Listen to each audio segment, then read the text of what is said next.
If you want to come off and smile at us and wave, we appreciate that as well. So, but we're going to dive right into things, keep this efficient because I know you guys want to get to the data. You can go to the next slide, Sean. Real quick, for those of you who don't know who Kids for Chicago is, and I promise this will be a very quick kind of overview of us, is our work is really centered on folks like Carrie, who just came on camera, who parents in the system, really helping them kind of weigh in and be respected authorities and decision makers in what happens for their kids when it comes to school policy and the school system as a whole. We have a kind of a tight agenda. You're hearing from me. We'll then explain why we did this report and why we're doing this work generally. And then you will hear from our team as they walk through actual data, and then we'll wrap up. Our theory of change is that parents ultimately are the ultimate truth teller when it comes to what it means is best for their children in the school system. And if they have the kind of concentrated and cohesive power that you see in affluent communities in Chicago, we believe that parents will push for better student outcomes more honestly than probably any other broker. They're also the longest standing stakeholder. Parent with one child in the system that goes through the public system is in the system for 13 years. They have multiple kids, which most parents do. That's 15 years. It's, sometimes it's much longer than that. So they are engaged with CPS for a very long time. And therefore become an incredibly powerful asset if we can tap into just their inherent drive to see their kids do better and help them understand the system and then push for the things that they want.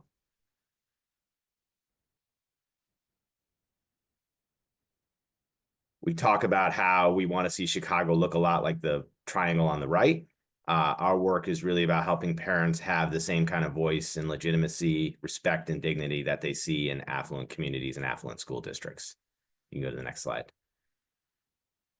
And we have a two-pronged approach. What you're going to see today is a little bit of the top part of our figure eight, but we do a lot of work specifically directly with community and parents, which is the bottom part of the figure eight, but all of that informs the policy work that we do at the top part of this figure eight. And the policy work that we do is important. We try to make sure that the data and the information that we're pulling together, we're bringing to families so that they can weigh what they're seeing and tell us what they want to do about it. So this is a really important system for us. It is different than a lot of organizations that do one or the other. We are intentional about integrating the two. So glad you're here. Thanks for joining K1C for this showing. I'm going to pass the microphone to I think Hal. Great. Thank you, Daniel. Good morning, everybody. So we wanted to first share a little bit about why Kids for Chicago felt compelled to compile this report. So when you go back to 2019, under then CPS CEO Dr. Janice Jackson's leadership, that administration was putting forward a lot of public-facing data that families and stakeholders could reference regularly. Over the last 5 years, however, there's been several factors. We know that the disruptions of COVID-19, we know the district has been ongoing kind of the rollout of a new district school accountability policy and other factors as well. They've created a gap. So it really left families without a clear, consistent source of information of how CPS students are doing. So we repeatedly hear from parents that they find it challenging to locate and to piece together different scattered data that exists around CPS across the internet or from different sources. And so, which is really why we wanted to set out to create a one-stop kind of storytelling driven resource that parents could be able to access. So time and again, parents have told us that the district conversations are revolving too heavily around adult or political concerns. So our goal is to refocus everyone on how students are actually doing, both academically, but also in terms of their social emotional well-being. We know that there are a lot of great data dashboards out there, but they can feel siloed or overly complex for families to navigate. So that's why we used an accessible storytelling format for this report. That said, we know that this effort is far from perfect. Some of the feedback that we've gotten already is that we want to be able to add more context for the students that CPS is serving. We want to have more comparisons with other large urban school districts. We want to be able to add metrics around grade point average, GPA, as well as attendance, and as well as access to rigorous coursework at the high school level. So really do see this as an evolving project, something that we're going to do every year and that will refine over time so that families can easily understand the data and use it to advocate for student success. Now, to help bring this report to life, Kids First Chicago has done a lot of work around with static PDFs. We've done a lot of dashboards. We make it dual language always, but we really wanted to do something a little bit different with the tool that we use to share this information. So we actually worked with a new platform, and give a lot of credit to, you'll hear from in a couple of minutes, Michaelan, my colleague, who uses Flourish really to have an interactive data visualization platform. So one of the features that we love about Flourish is that there's something called scrollytelling, which you'll see, which helps guide users through a story using both visuals and text that helps make the data more engaging and easier to follow. But for those who want to dig deeper, the tool also works like a traditional dashboard, so you can pause on the story and actually explore the charts and data on your own. So it's kind of a best of both worlds in some ways. In terms of data sources, everything we use in this report is publicly available and it's highly regarded. So we pulled our descriptive statistics from 3 main places. We used the Illinois report card. So we covered the years of 2018 to 2024, kind of a pre and post pandemic analysis. We also used University of Chicago's 5 Essentials survey over that same time period, which gives us more insight into the school climate and conditions and also student social emotional well-being. And then finally, we also use the Center for Disease Control's the Youth Risk Behavior Survey, focusing on Chicago. This is Chicago high school students. We looked at the years of 2017, 2019, 2021, and 2023. And that gives us a lot more insight into student health and well-being. So before we jump into the report itself, we're going to go through all 5 sections. We'll have some discussion questions kind of baked in throughout the session. Would love to just hear just any questions just about the origins of the report or kind of the catalyst for it before we jump into it itself. If not, that's also okay.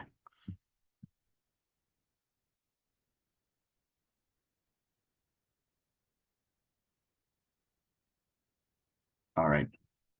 Michaelan is going to take over and we'll walk through the first section of the report looking at the CPS context and demographics. All right, thank you.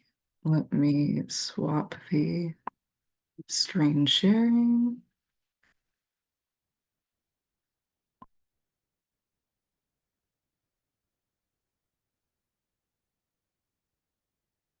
All right, I believe everything should be visible, yes? So first, we need to review the student population that CPS serves. Understanding student demographics provides important context for interpreting data, particularly when comparing CPS to the rest of the districts in Illinois. So CPS serves a higher proportion of students with greater needs, including those experiencing poverty and requiring special education services and learning English compared to other districts in Illinois. And many of these students also come from historically marginalized communities, and so therefore the context is important when considering policies, resource allocation, and strategies to support students. So we know that CPS serves almost 1/5 of all students in Illinois. And we also know, as I just mentioned, that the majority of these CPS students identify as members of historically marginalized racial and ethnic communities. So while 9 in 10 CPS students are non-white, only 45%, or roughly half, of all students in Illinois are non-white. CPS also serves about 1/4 of all low-income students. And roughly 3 out of every 4 students in CPS are considered low income compared to 2 out of 4 students statewide. And finally, compared to the states, sorry, excuse me. And also nearly 1 out of every 5 students in Illinois with an IEP is enrolled at a CPS school. And then lastly, excuse me, getting over a cold. And finally, compared to the state, CPS has seen a much larger influx of migrant students and families compared to Illinois overall. And so all of these demographics are important to keep in mind. Students from low-income families, historically marginalized groups, and English language learner students may all require additional supports and resources to learn effectively, thus requiring more district and school-level funding, as well as thoughtful policies and programs to meet these needs. As we take a look at the rest of the report, It's important to keep in mind that things like underfunding and strategic planning that doesn't adequately elevate the needs of students from these groups can have a notable and disproportional impact on academics and social emotional well-being of CPS students. So now we're going to move to academics at the for elementary school students. So I will start, excuse me.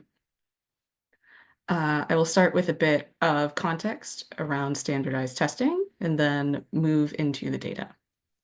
So we're going to begin with student proficiency trends. It's important to note that a student not reaching proficiency in a standardized test is not the end-all be-all of a child's education.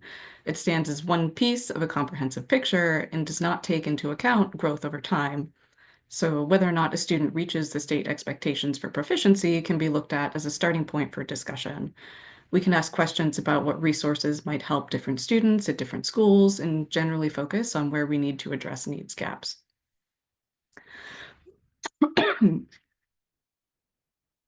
So for this report, we're going to look at proficiency and growth trends as measured through the Illinois Assessment of Readiness test scores. So this test covers math and English and language arts subjects in grades 3 through 8, as is mandated by the state. So what does proficiency mean in the context of the IAR? So the Illinois State Board of Education defines proficiency as students who fall into either the met expectations or exceeded expectations categories. These students show strong understanding of grade level material and meet state standards. Excuse me. It's important to note that this isn't an all or none system. Categories like approached expectations and partially met expectations mean that a student still displays skills at grade level, but may still need support in showing a mastery and understanding. It's also important to note that there will be students who score just below the cutoff for met expectations. For example, and this is not an actual number for a cutoff, if met expectations is defined as a score of 10 in math and a student scores a 9, that student would not be marked as having reached proficiency. So, and you can debate on whether or not that student should be considered proficient, etc. It's not perfect. But still, it is useful for getting a bit of a general snapshot or a piece of the puzzle of student academic performance.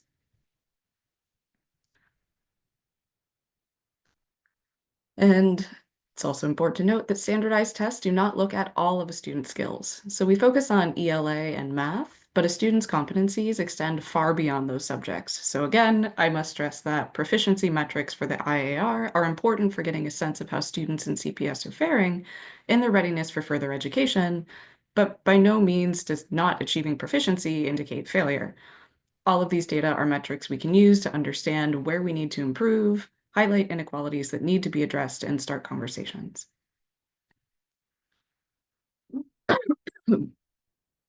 So we're going to start with a bit of a bird's eye view and then break things down by different demographics.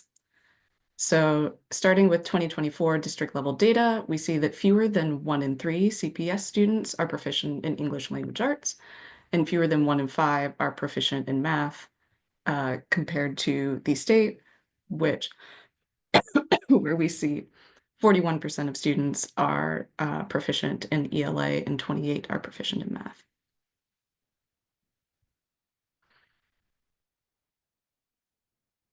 So now we're going to look at these trends over time.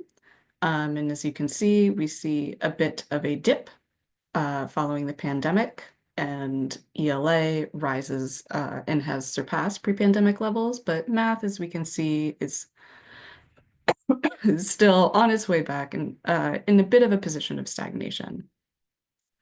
So following the pandemic, we had a 7-point decline compared to pre-pandemic levels in ELA proficiency for CPS, and a 9-point decline in math, in percentage point, excuse me. And we have risen in ELA proficiency, as I mentioned, back up to 31%, so 4 percentage points above where we were pre-pandemic. And math has seen a 3-point increase since post-pandemic times in 2022, but is still not yet back to where we were pre-pandemic rates. Excuse me. So next, we're going to start breaking these down by demographics, focusing on ELA proficiency. So ELA proficiency among white students is nearly twice the CPS average, while ELA proficiency for Black and Latina students fall below the CPS average. So I want to be clear, we know that a student's race does not affect their ability to learn. Rather, a history of segregation, systemic inequality, cultural bias, and disinvestment have all contributed to opportunity gaps that disproportionately affect Black and Latina students. As an example of one piece of this issue, schools serving minority impoverished communities may be likely to be underfunded and therefore may not be able to provide the resources students need to thrive. There's no one correct answer to solve problems of inequality, but I don't want to leave this slide with hopelessness. There are ways to chip away at pieces of the overarching problem, beginning with simply highlighting the issue and starting discussions. But given that we have a lot of data to go through, I'm going to move us along here. We also see similar disparities. I got to line this up so the caption doesn't cover. Similar disparities amongst other socioeconomic demographic groups. So ELA proficiency for low-income English language learner and IEP all fall below the CPS average.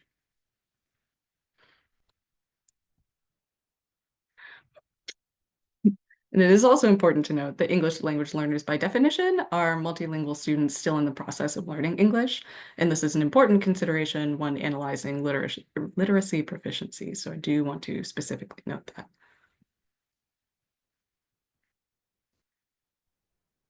So here we have a heat map of proficiency rates in 2024 for all students by community area. The darker shades of green represent higher proficiency rates, and you can see that these higher rates are largely concentrated, excuse me, in the north and northeast areas with lower proficiency rates in the west, southwest, and south sides of Chicago. So we're going to take a closer look at one community area and note that there can still be drastic differences in proficiency rates for schools in the same community area. So for this example, we're looking at Jefferson Park, where 49% of students were proficient in ELA. But then when we take a look at Beaubien, we see that 59% of students were proficient in ELA, while only 28% of students were proficient in ELA at Farnsworth.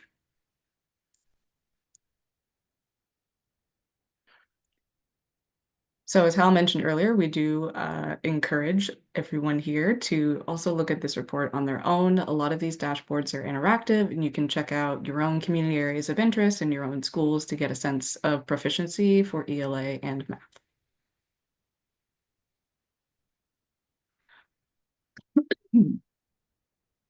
So now we're going to shift gears a bit to start looking at student growth percentiles. So student growth percentiles compare a student's performance to that of their academic peers within the state. These peers are defined as students in the state who took a similar assessment as the student in prior years and got a similar score. So the student growth percentile indicates the percentage of peers equal to or above whom the student scored higher. You can think of this in a similar way to height percentiles. You may have heard your child is in the 60th percentile for height. This means that your child is taller than 60% of students of their age. For IAR growth percentile, a student in the 60th percentile means that 60% of students had less gain in scores over time, and 40% of students had greater or no gain in scores over time compared to the student in question. So students are compared to other students who had similar starting points, meaning that students who met expectations in math in grade 3 will be compared to other students who met expectations in math in grade 3 when looking at growth between years.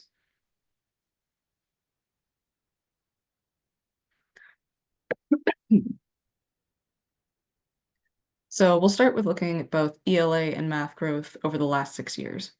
So following the pandemic, CPS students rose in growth percentile, currently showing that CPS students are improving their test scores at a similar rate to other students across the state on average and even slightly above.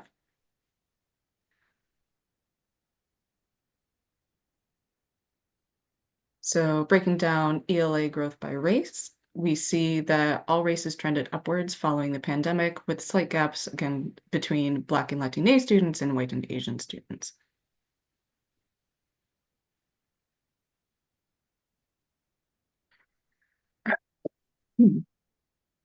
Taking a look at other socioeconomic demographics, and we see that, again, we have a bit of an upward trend following the pandemic for all groups, though different groups are, there are still some gaps in falling and all groups in question, students with IEPs, English language learner students, and low-income students are falling slightly, but very slightly in some cases below the CPS average in terms of growth rate. And with that, we are going to move to one more final academics focus section before moving to some discussion questions. Pardon me. So now we're going to look at high school student data. And again, we will start with proficiency trends. So this time we'll specifically look at SAT proficiency. And the SAT proficiency refers to students who either meet or exceed standards,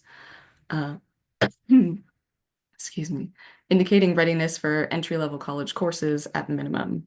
But again, I just want to keep in mind that SAT proficiency does not paint a comprehensive picture of a student's learning experience, but still offers a piece of data related to college readiness.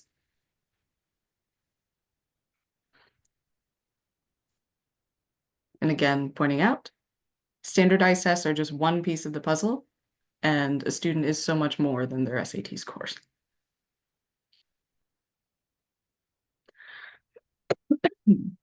So overall, in 2024, 22% of CPS students were proficient in reading, and 19% were proficient in math.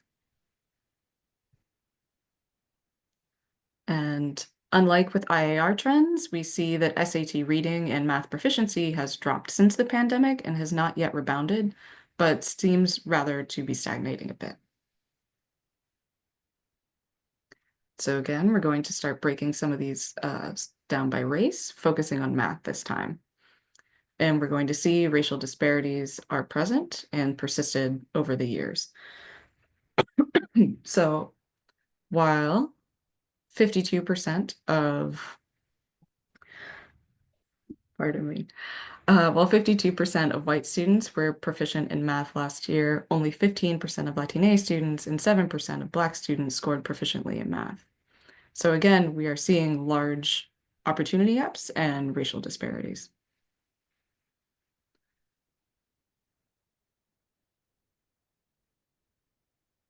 And scrolling, there we go. So we also see a gap between low income and non-low income students with a roughly 30 percentage point difference that has largely persisted over the last 6 years.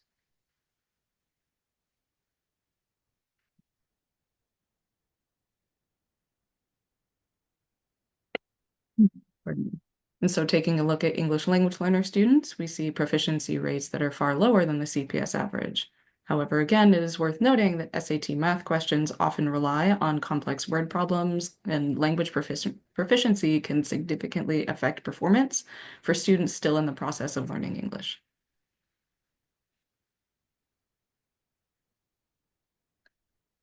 And as with the IAR, we see that low-income students and students with IEPs also fall below the CPS average in math proficiency rates.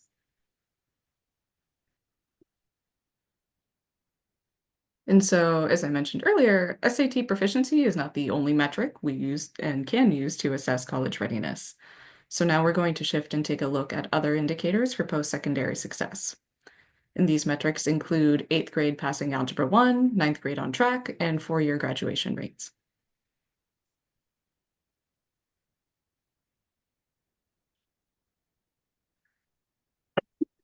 Pardon me.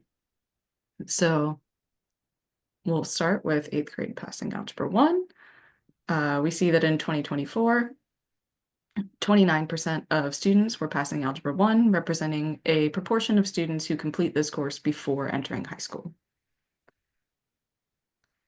We see that 84% of students were considered on track in ninth grade, referring to the proportion of freshmen earning at least 5 credits and having no more than 1 failing grade in a core subject, reflecting their progress to graduation on time in 4 years. And finally, we see that 81% of students earned a high school diploma within 4 years of starting ninth grade. So let's take a look at these metrics over time. Pardon me. So, excuse me.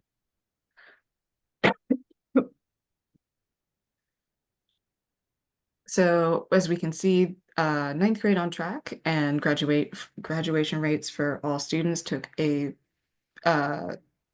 it's been roughly similar since before the pandemic. In both cases, there was a bit of a rise and a bit of a sink post-pandemic, but graduation rate has actually exceeded where we were pre-pandemic, and ninth grade on track is slightly below, but roughly the same. Meanwhile, eighth grade passing Algebra 1 has been slowly rising over the last 6 years.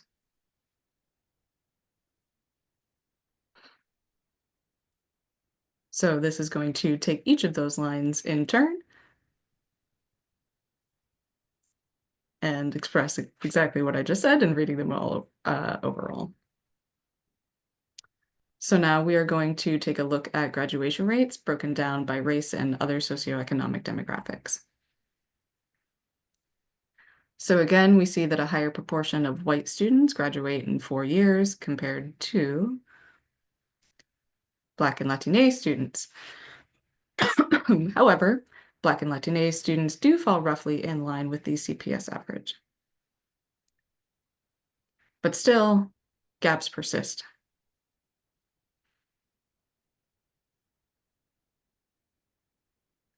When taking a look at, pardon me, when taking a look at low income English language learner and IEP students, we see that English language learner and IEP students have a slightly lower have a bit lower graduation rates, and low income students show overall similar rates to the CPS average. And now I'm going to pause here and stop sharing. Hal, do you want me to take over for the discussion questions, or do you have the slides?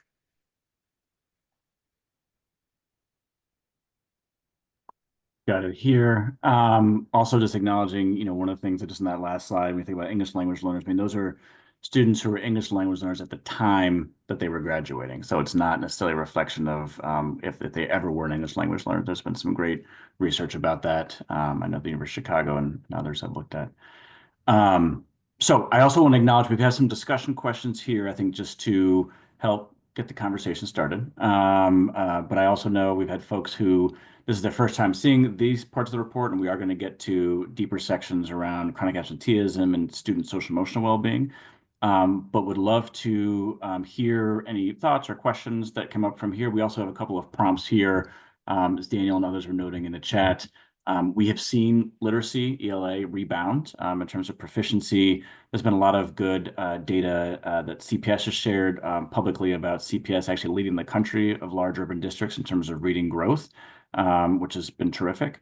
But we've seen those math scores at the elementary and high school level kind of stagnate, or in some cases even decline at the high school level. So thoughts here. I know we've got a bunch of different folks. We've got funders, we've got education advocacy nonprofit executive directors, we've got some private sector folks here, but the types of strategies or partnerships that could actually help support students earlier in their education, particularly just where we see some of that stagnation and even declines at the elementary school level. And then we have a second question around graduation rates. This is a question that we talk about even as a team sometimes, where we see that graduation rate rising year over year, but it is also we're seeing some of the declines in SAT proficiency. And again, SAT proficiency is not necessarily like are you prepared for college, right? Metric, but we do have some questions around, are students kind of how prepared are they for college 2 or 4 year once they leave CPS, right? And so, as we think about as a city, as we define what it means to be graduate prepared, what does some of this data kind of speak to in terms of, do we have to redefine that definition? But how are really students prepared for that life after high school? So those are two kind of discussion questions, but if there's anything that folks want to share in the chat or take themselves off mute, we can also answer those directly.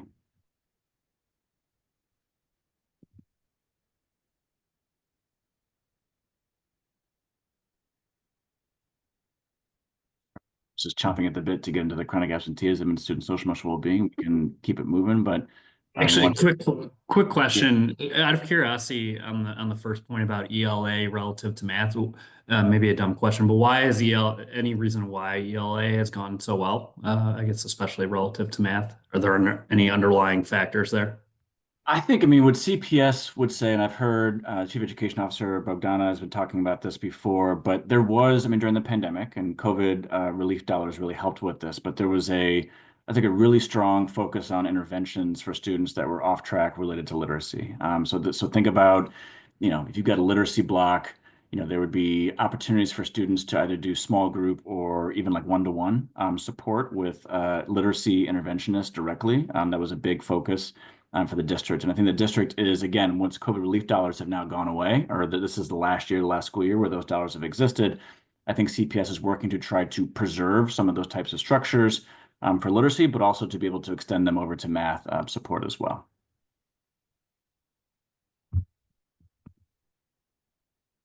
Seeing just some comments in the chat. Initiatives that target math preparedness for all levels, elementary, high school, post-secondary. I do believe, this is what we're seeing in terms of math stagnation or declines is consistent, I would say, with a lot of other large urban school districts and a pattern that has been observed over the country as well.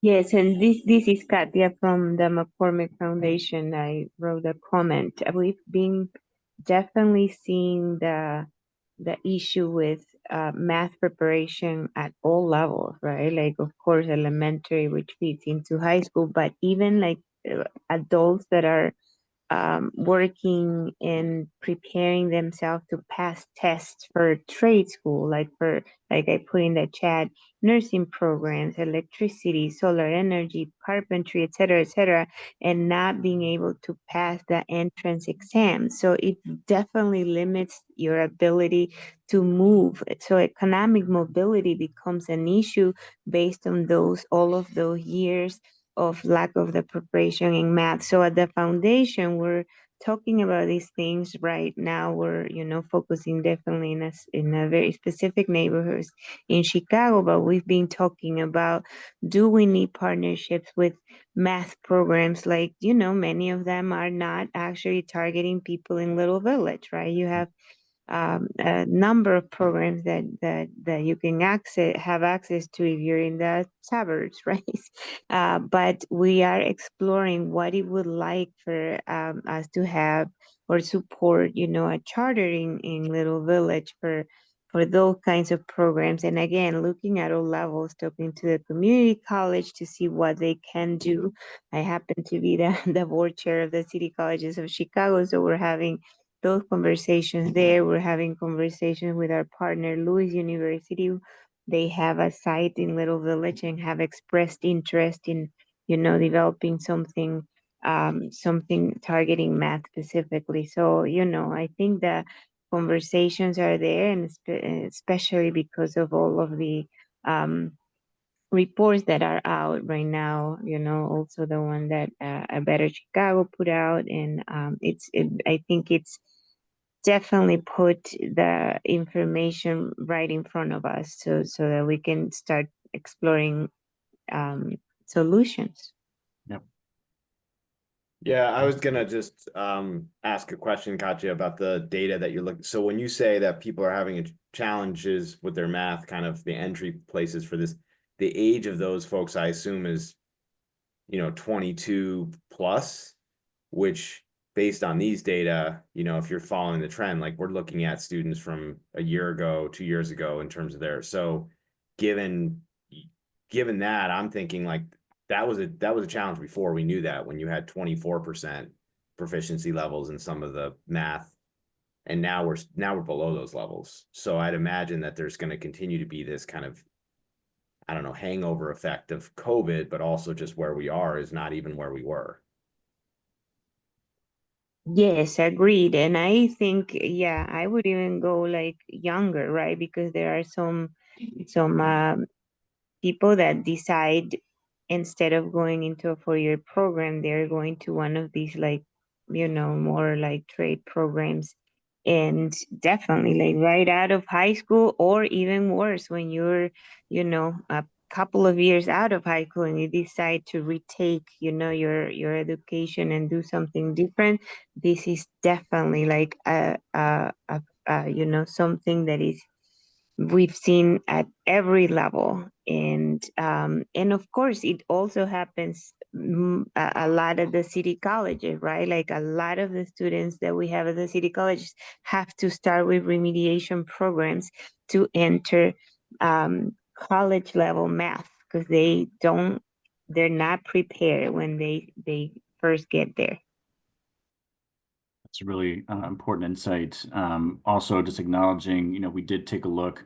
Michaelan spoke to just 8th grade algebra passing. That's been a concerted effort of the district to expose students at the elementary level to that kind of more abstract math, right? Once we get to algebra. And that's something where, look, there hasn't been a lot of benefit to the pandemic, but one of the things that schools have been doing is, being able at 7th and 8th grade, because there's not a lot of elementary school or kind of middle school. I mean, most schools in CPS are K through 8 schools. There's not a lot of middle school math teachers that are certified, credentialed to be able to teach algebra. And so as that process ramps up, which takes time to build that type of workforce, CPS has been using technology. So with elementary school students to be able to basically have algebra courses from high school teachers during the school day, during the elementary school day. So there have been some innovations the district has employed to try to expose students earlier and earlier to that more complex math. And that's, I think, a positive that's come out of the pandemic, and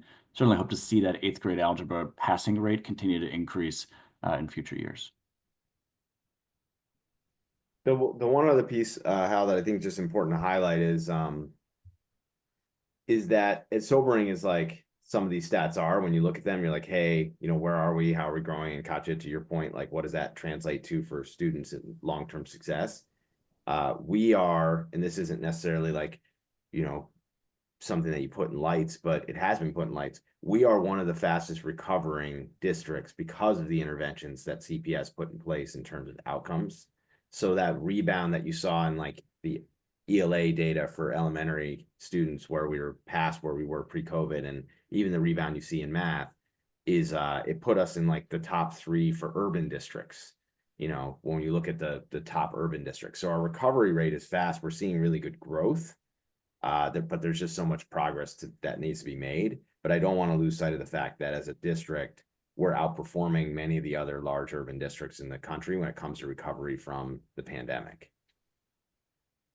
We just can't only talk about that.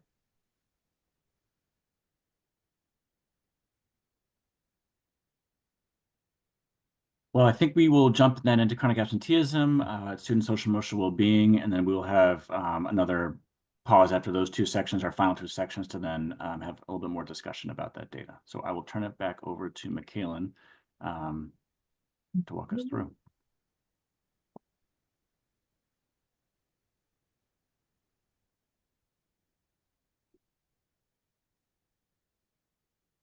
All right.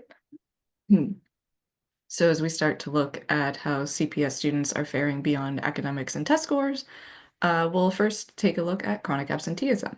So at CPS, this is defined as students who are absent for at least 10% of school days, or roughly 3.5 missed weeks of school. And an important note, these absences can be excused or unexcused and still count toward the chronic absenteeism threshold.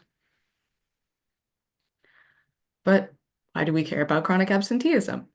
Chronic absence significantly impacts student learning. Essentially, if a student isn't in school, they're not learning the material or building some of the important social and emotional skills necessary for excelling in life beyond K-12 education. So chronic absenteeism has become a focal point nationally. Currently, roughly 4 in 10 CPS students are chronically absent compared to 3 in 10 students nationwide. So we are going to, again, break this down by racial and socioeconomic demographics, and we're again going to see familiar patterns. So for example, while 26% of white students in CPS were chronically absent in 2024, 46% of Black students and 43% of Latinx students were chronically absent, both higher than the CPS average.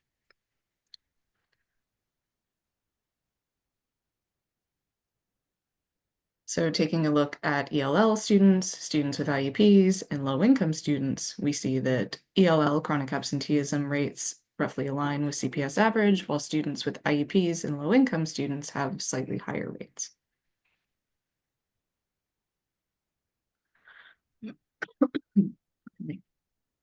So now let's take a look at these rates over time. So we see a dip in 2020, likely influenced by the widespread digital learning and lockdown practices, followed by a spike over the years from 2021 and 2022. It's important to note that these years were still influenced by COVID policies with mandatory stay-home practices that could have contributed significantly to the count of days absent. However, we see that these high rates have remained high even after the relaxation of these policies.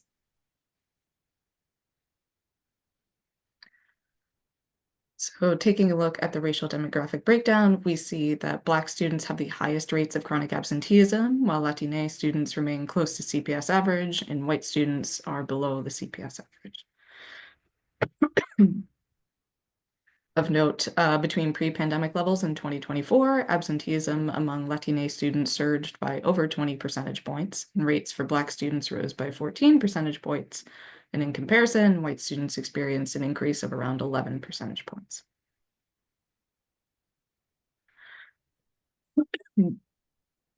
Chronic absenteeism has also surged for IEP and low-income students, increasing from 33% in 2019 to 47% in 2024 for students with IEPs, and from 36% to 45% for low-income students over the same period.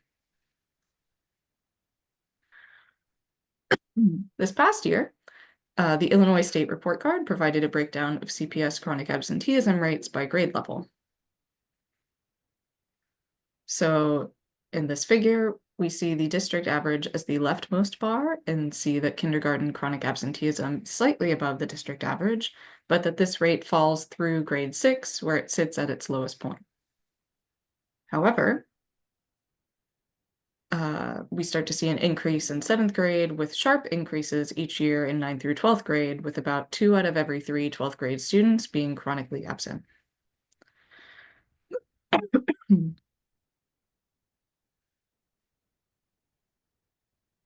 So for this report, we took a closer look at the potential impacts of chronic absenteeism as it relates to academic outcomes. Pardon me. So looking at chronic absenteeism and SAT math scores, we found a significant negative correlation, meaning that as chronic absenteeism increases, we tend to see a decrease in average SAT math scores at the school level. And we see that this trend persists, again, with chronic absenteeism and average SAT reading scores. And although less pronounced, we see this with 4-year graduation rates as well compared to chronic absenteeism. We also wanted to look at chronic absenteeism at the elementary school level and identify if these trends persist. And yes, chronic absenteeism has a significant negative correlation with math proficiency at the elementary school level as well. Pardon me. And we also see this with ELA proficiency and science proficiency. So overall, based on our statistical analysis, we find that all of the correlations we viewed are significant, further suggesting that chronic absenteeism is a significant issue that warrants discussion and investigation to understand why chronic absenteeism rates continue to persist at such a high level. And of course, I want to note that this is a starting point for discussion. Correlation is not causation, and while this is significant correlation, it does not mean that chronic absenteeism is the singular one issue that is driving academic proficiency and test scores. Just need to include that particular caveat.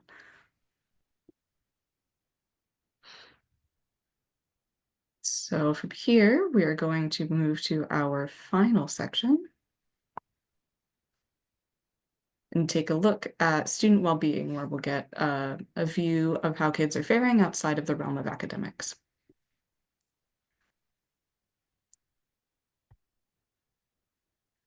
So as Hal mentioned much earlier, one of the sources we use to understand student well-being is the University of Chicago's Consortium on School Research's 5 Essentials survey, which identifies key indicators linked to better outcomes for students. And what we'll see in the coming visualizations, excuse me, are component scores, which range from 1 to 99 and do not reflect percentages or percentile ranks. The system for which these scores are calculated is rather complex, but what is important to know is that a higher score means better performance in that area, and lower scores mean worse in terms of that outcome. So first, we'll take a look at component scores for survey responses that are given by students, starting with academic engagement and classroom rigor. So academic engagement has dropped slightly since the pandemic, though a more noticeable decline is seen with classroom rigor.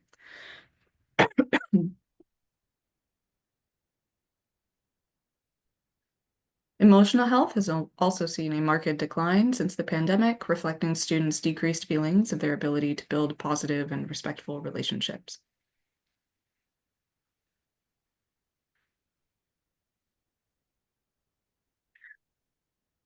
Excuse me. We also see a decline in students' perception of safety across 4 key areas: physical safety, emotional well-being, classroom comfort, and supportive relationships. We see a slight dip in school connectedness, reflecting a student's feelings around being part of the school and feeling respected by peers, but the score has remained largely the same over the last 6 years.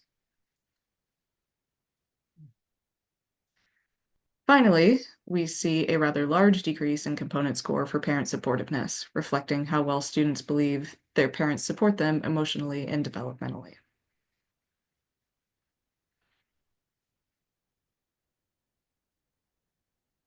So switching gears a little bit, we can also gain insight into student well-being through the perspective of teachers and the responses that they give to the 5 Essentials survey. So teachers are reporting an increase in classroom disruption since the pandemic, reflected here by a decrease in component score, as a lower component score reflects a worse outcome. Pardon. We also see decreases in other teacher-reported scores, including parent influence on decision-making, teacher-parent trust, and parent involvement in school.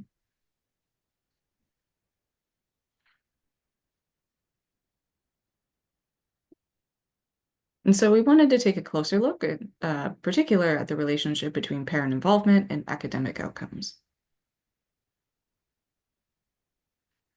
So based on our model, we found a significant positive correlation between parent involvement in school component scores and average school level SAT math scores.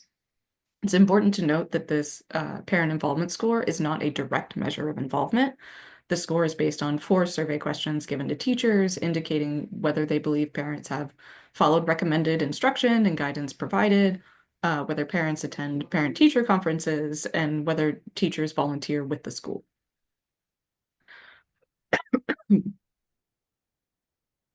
So we find that this trend persists, again, with average SAT reading scores, and though less pronounced, also through graduation rates. Taking a look at the elementary school level, we see, again, this positive relationship between parent involvement and math proficiency, as well as ELA proficiency and science proficiency.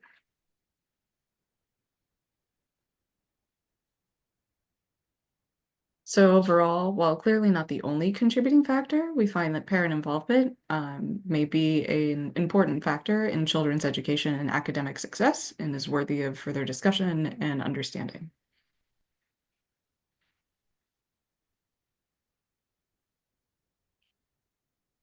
So finally, we are going to discuss, excuse me, a survey administered nationally by the CDC, the Youth Risk Behavior Surveillance System Survey, which tracks changes in health behaviors over time. And so I want to note upfront that a number of these statistics can be very difficult to look at and can be alarming. So we will begin with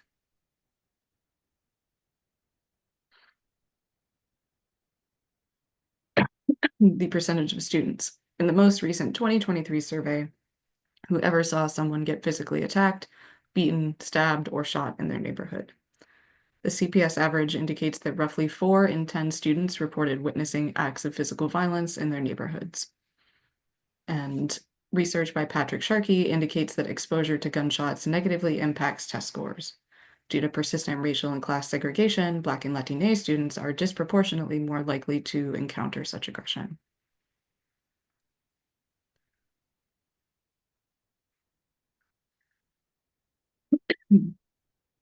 Another question on the survey asks if students have felt sad or hopeless almost every day for 2 or more weeks in a row, so much that they stopped doing some usual activities during the 12 months before the survey.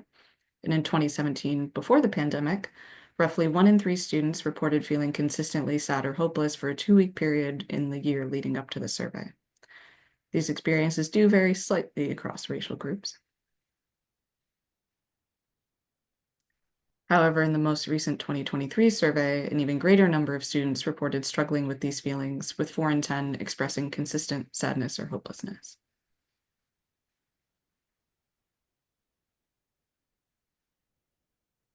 The survey also asks if students had made a plan about how they would attempt suicide during the 12 months before the survey. And alarmingly, approximately 1 in 8 CPS high school students reported having made a plan to attempt suicide within the year leading up to the survey.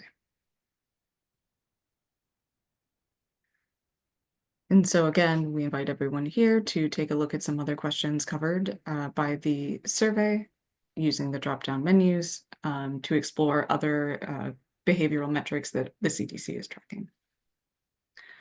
And with that, Hal, I believe we'll pass it back for discussion.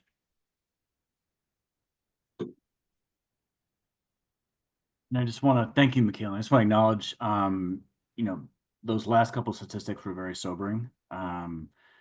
It's something that data was actually scrubbed from the CDC's website shortly after the new administration came in. We're happy to see it back. We hope that that survey continues to be administered because we thought it was important to bring in that data to, I think, first and foremost, show what high school students CPS were feeling emotionally. I think also coming back from the pandemic, kind of even beyond the surveys that we see from within the school experience around culture and climate through the 5 Essentials survey, but to have that kind of additional lens and additional look. So I want to acknowledge, something else that we talk about at Kids First and we talk about with our parents is there's a lot of research that shows that, students can't thrive academically if their social emotional needs are not being met, right? If they don't have relational trust with their peers, with their teachers, with the staff at the school, if they're not feeling support from their parents, involved from their parents. And so as we look at trends in absenteeism, right, we talked about how, and I saw a lot in the chat about, even preschool chronic absenteeism is a big concern, and CPS is now looking at their approaches to chronic absenteeism as not just being a K-12, but actually a pre-K through 12th grade lens. We see kindergarten absenteeism is the highest, almost the highest at the elementary levels, and then it kind of flattens out a bit and then goes back up in middle school and up until certainly in high school. We're also seeing it with high school. And since we think about some of the factors that might be contributing to both parents, but also students, devaluing maybe that kind of that educational experience, the purpose of being in schools, knowing that if kids are not in schools, they're not, as Michaela noted that at the outset, they're not able to learn, they're not able to build the social emotional skills. What are, we know that it is important for kids to be in schools. We know that, their social emotional well-being is almost as important to them thriving in school academically, but also in the life thereafter. And so as we think about the different folks that are in this space, in this room today with us, what are some of the things as we look at the kind of current condition of Chicago youth, Chicago students, what should we be doubling down on? What should we be reinforcing? Or what do we need to potentially shift our priorities as a city to make sure that students are able to thrive in their environment, in their climate within the school community? We're also thinking about our investments as a city, our time, our funding, our focus, to make sure that our student social emotional well-being is being met if it is as foundational as learning and reading and math. And so a couple of discussion prompts there. And also finally, we've been getting this in real time from this conversation, but wanted to know if there's any additional, we want to make this an annual report. We plan to release this in the fall moving forward, but what other types of data, context, or comparisons could help make this report more valuable to different constituencies that you all serve? I see, Katya, you've got your mic off. I don't know if you wanted to speak to any of those questions or anything else. Well, first of all, we really, really appreciate having the reports out, right? Like we always use these kinds of reports to make decisions in terms of funding, etc. One thing that always helps in Chicago, especially because our structure and systems are so led by location, right? Like we are divided into 77 communities, and even the way that CPS divides the networks is kind of like based on those geographical differences. And of course, as we all know, being such a segregated city, in certain parts of the neighborhood, you end up, like looking into schools that are almost all Latino, schools that are almost all Black, and that kind of thing. So information by neighborhood, I know it's kind of difficult, but even by dividing the information by networks and communities, right? Like that's for us, it's very valuable. I know that it's it's like I'm saying, a bit complicated, and there's if there's a good relationship with CPS and the chief of network for your particular network, it's a bit easier to access the information. I mean, I have to say, Dr. Acevedo from Network 7 has been amazing with sharing the information with us in terms of Little Village schools. I don't know that everybody has the same access to the information by community. Yeah, I think that's a great point, Katya. I would say, I mean, from what, this is not to, disparage CPS certainly, but, the CPS has been putting out this information slowly. I mean, we know that they have a new continuous improvement data transparency policy. So some of that information is now publicly available on kind of individual school profile pages. They sometimes release kind of district wide data, but I don't think that they're necessarily cutting it up and kind of organizing it and kind of disaggregating it by network or by community area. But I think that's a great push, certainly for our colleagues at CPS to consider, or it's something that Kids for Chicago and subsequent iterations of this report can try to package that information together at a community level to see where those disparities exist. But thank you. No, thank you.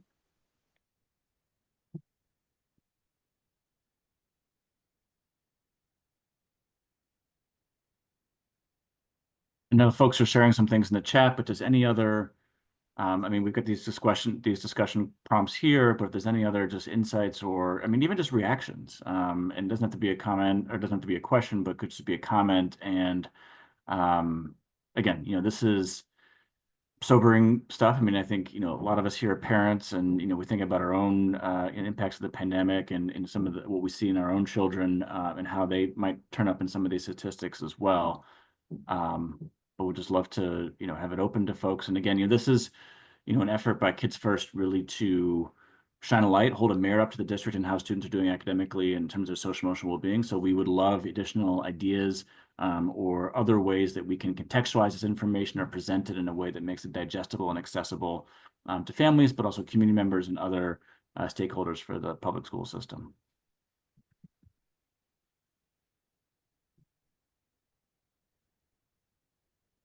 Yep, grant makers for thriving youth. So thank you, Merlene. Founders identify ways we. I mean, I want to acknowledge, when it comes to chronic absenteeism, I think Daniel and Michaela alluded to this. This is a problem that every school system in the country is struggling with right now, and there's no silver bullet. I think when you read articles about what is working in districts, it's very, very local. It's very contextualized to those school communities in terms of what's working. I think, I've seen efforts by the media. I'll just acknowledge in a good way to kind of highlight specific examples of things that schools or school districts are doing, but it's hard with a district of CPS's size, 620 schools across 77 community areas to systematically do it. And so, but if, for folks that are working in individual communities or working with specific schools and you're seeing progress, I think share those insights, with us, but also share them with CPS, share them with the media so we can elevate, what is working, because this is a challenge that, I know that philanthropic folks are kind of getting into focus groups and survey questions with parents and students, try to understand some of the root cause or the myriad of root cause reasons for this. But we really need to attack this as a city, because again, if students are not in school, they can't learn, and they're not getting access to supports and resources that could be supporting their emotional well-being as well. To that, just to add to that, Hal, and this is, folks on the call hearing me like look at some of this stuff in real time and think about it, but the saddle shape that you see at the different grades in terms of chronic absenteeism, where it's high for kindergarten, then it dips down, and then it spikes for the upper grades for high school students, links a thought in my head to the fact that I think that, the chronic absenteeism issue, that's what we call it when we're talking about pre-K through 12 students being in school, but there's a correlation, or there's a similar, that is a broader trend that's affecting adults too, I would argue. And that saddle shape may be a clue to that. But there's a larger question around, I mean, certainly there's data points around how we measure at chronic absenteeism, like the 10% of school days, and like now the more lenient policies that are there, like some of that could be caused by that. But that saddle shape to me is very powerful when I think about who are the adults and how are they feeling, and are they showing up in the spaces that they might need to show up. So even the question or the comment that was made before about vacancy rates across schools, I was thinking just like temporary, like not just the vacancy, but like what if the school nurse doesn't come because the world is heavy right now. So I wonder about absenteeism within adults.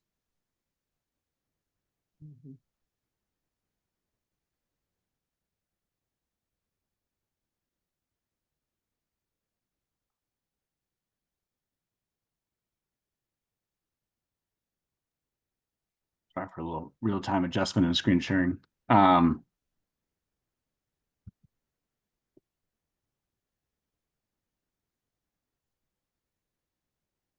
So I'm just looking at some things that Edna's sharing. Yes, during the pandemic, massive CPS lift. And this is around SEL training and resources for pre-K through second grade teachers and students. I mean, think about our youngest kids, having to be remote for that 2021-2022 school year, coming back, finally in person, the following school year.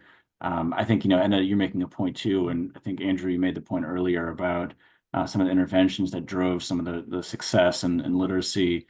A lot of those things that were paid for during the pandemic with COVID relief funds, those funds are going away. And so I think it's going to be important from an advocacy perspective, important as we see risks from the federal government in terms of further declines in funding from the federal government for pre-K through 12th grade education, is to how can we preserve some of those things that have been proven to be effective, whether it's on the academic side or in terms of improving student social emotional well-being. Katya speaking, parents would call home as soon as they got their day's list of who was absent. Does anyone remember that? I think I mean, there certainly are, like automated things that CPS does where they, notify the parent if a student doesn't come to school, but yep, going home with books. So I think that's yeah, I think it's, it's a good question to understand.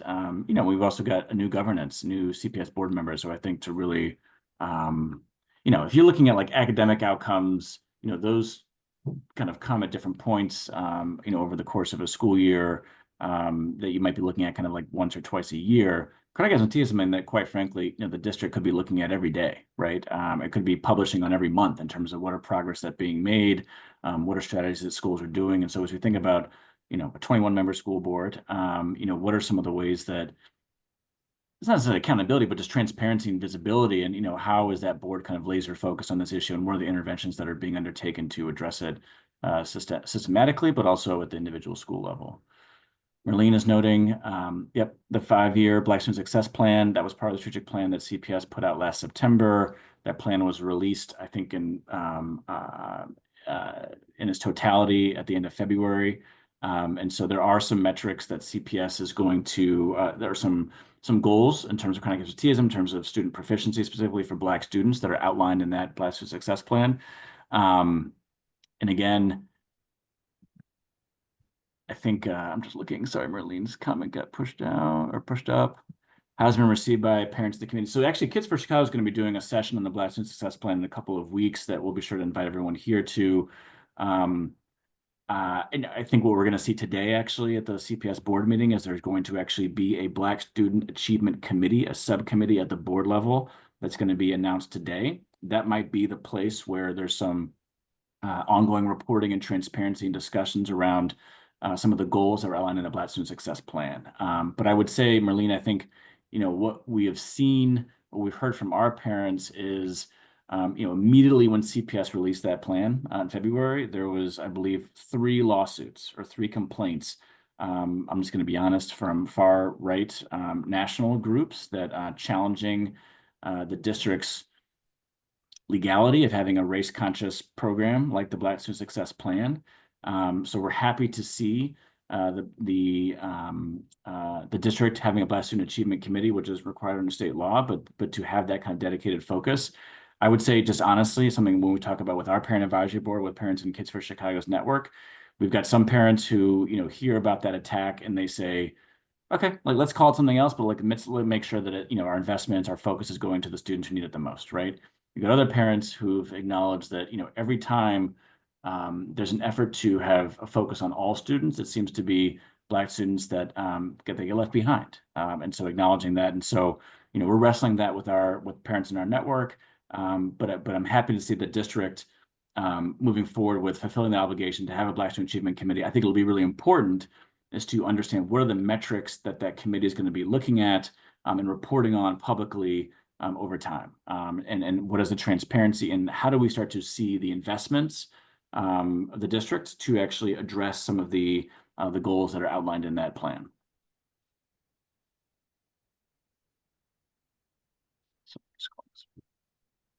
Daily absenteeism where bodies are present but not minds. Very good point, Monica. Thank you.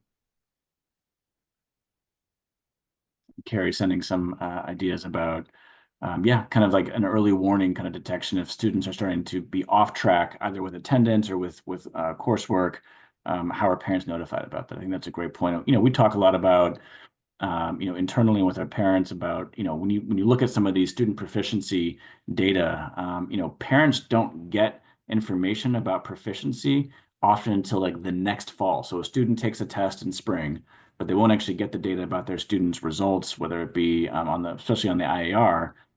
You won't get that result until the next fall, and that's going to be often with a new teacher, not the teacher who's teaching your child that year that they took the exam, but actually taking that, having a new teacher share that with information, often in only like a 15-minute parent-teacher conference. So there is, I think, a lot to be done around how parents are communicated with about their child's progress, both in terms of their academics, but also in terms of their emotional well-being as well.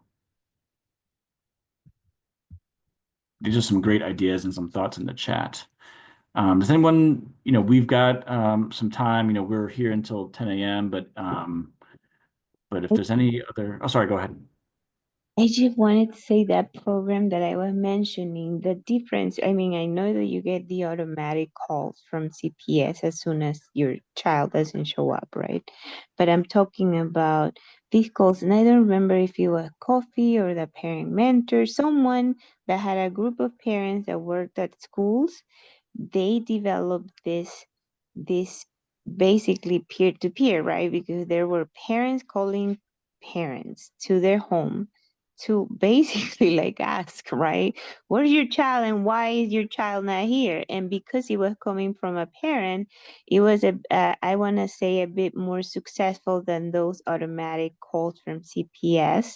And many times I actually remember seeing this at Farragut, right? The kids would come, right? Because the parent got a call, and of course, many circumstances, the parent didn't know that the kid had decided to stay at home. So because they got a call from the parent, they mobilized, and then there you go, like 8:30 or 9, maybe a little bit later in the day, but they would show up. So this was actually very successful for those years that he worked in the school that we were partnering with. I remember this, but of course, unfortunately, like many programs go away for many reasons, and funding maybe, a big one in that. And that's a great point, Katya. I mean, I was definitely, the automated calls it's not anything. Right? It's just like, it's like a notification that your kid wasn't at school that day. But I love that idea. I mean, I definitely heard, during the pandemic, I'm even at my kid's school in Logan Square around, when kids weren't coming in and, teachers or other parents reaching out. And, it could be just as simple as, a parent having a job that starts at a certain time and just not being able to get their kid to school on time. For example, it might be missing the first period or the first hour of the school day. And just efforts that, parents would take, okay, so if you need help, like I can come pick up your kid in the morning or something, right? Or if it's, on the way to school, we can walk by your house and pick them up. And so I think it does require that kind of hyper local focus. And again, it's hard for, CPS, which, manages 620 schools, to be able to provide, the supports that every school needs. And so I think that's I'd be curious to see, what types of resources or support that CPS provide, guidance that CPS is providing to each individual schools, to think through how that school community can work to address this problem. But yes, thank you. A sense of unity and community, absolutely. Good to see, Edna, that Illinois Action for Children is working with some specific schools on the west side to provide that support. Hi, this is Berenice with Advance Illinois. I dropped this in the chat, but I think it's something really important to look at moving forward is school support personnel, such as nurses, therapists, counselors. And one of the things that I bring that up as well is not only does social emotional health impact students, but when they're not able to focus in class, when they're experiencing trauma and need help, it often falls on teachers to try to help them navigate that. And it can also be very stressing for teachers as well. And so having more school support personnel within their classes, within their schools is going to be super helpful for them moving forward as they try to navigate post-pandemic and just what's also going on currently right now with the administration as well. Absolutely. Thank you, Berenice. I also know, it's one of those things where sometimes school personnel, we're talking about chronic absenteeism, like are actually pulled off of like what they're kind of supposed to be doing at the school to address chronic absenteeism, which can have an impact on those staff being able to deliver the services that they're supposed to be providing. That's something that we hear often from staff at schools or parents who also serve as staff at schools in terms of some of the complications. But yes, I think being able to get vacancy rates with teachers, but also looking at some of the support personnel would be really important. Thank you.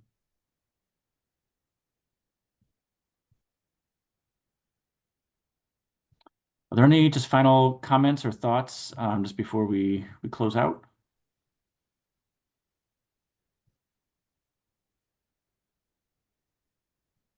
Well, on behalf of Kids for Chicago, Daniel, Michaela, and the whole team, thank you so much for being here this morning. We are going to have a couple of upcoming in-person conversations regarding this report that we'd be happy to share.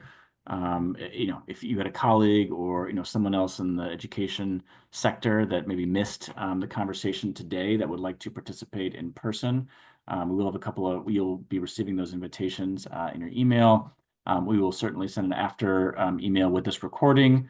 If you want to be able to share with anyone, we'll share all the links to the different sections of the report that you can peruse. And if any ideas come up along the way about new context to add, new data to add, please do not hesitate to share those with myself, Michaela, Daniel, or the External Affairs and Development team. But thank you so much for being here this morning. I'm at 8:30 to talk about CPS student data. We know it's a busy day in the education sector. We've got the Cranes Forum on the future of education. We've got the CPS board meeting at 3 p.m. today. So it's a very, very, very busy day. But thank you all for being here. Take care. Bye, everyone.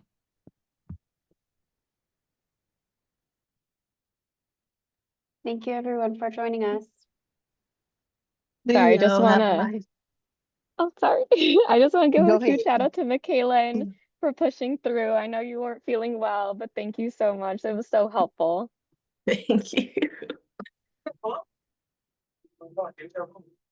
Drink a lot of tea. Drink a lot of tea. Hot tea, real hot. I'm on it. Thank you.